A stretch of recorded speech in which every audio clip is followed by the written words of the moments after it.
এখানে ৫ নম্বর প্রশ্নটি রয়েছে যে কোনো সংখ্যা ৩০১ থেকে যত বড় ৩৮১ থেকে তত ছোট বা কত ছোট, ওই কত ছোট বের করতে বলতে পারে বা সংখ্যাটি বের করতে বলতে পারে। তো এই অঙ্কগুলোর দুইটা নিয়ম রয়েছে, তার মধ্যে যেটা সবচাইতে ইজি নিয়ম সেটা দ্বারা আমরা করব। তাহলে সবচেয়ে ছোট নিয়ম এবং শর্টকাট যেটা আমরা করব কি, যেটা বড় সংখ্যা থাকবে সেই সংখ্যা থেকে ছোট সংখ্যাটা আমরা বাদ দিব।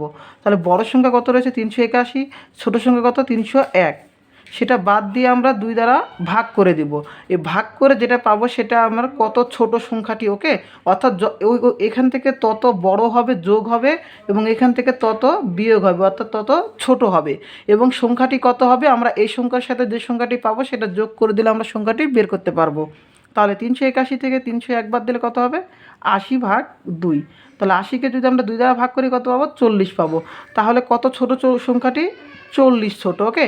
অর্থাৎ ৩৮১ থেকে সংখ্যাটি কত ছোট 40 ছোট।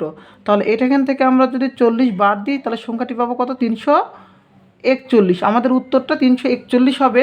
এটাকে আমরা বিয়োগ করেও করতে পারি অথবা যোগ করে করতে পারি। তাহলে আমরা ৩০১-এর সাথে যদি আমরা এই 40 যোগ করি ৩০০ কত হবে 41। অথবা আমরা কি করতে পারি ৩৮১ থেকে এই 40টা আমরা বাদ দিয়ে বের করতে পারি, সেটাও কত হবে ৩৪১। এই ছিল আমাদের সংখ্যাটি, এটা ছিল সংখ্যাটি, ওকে।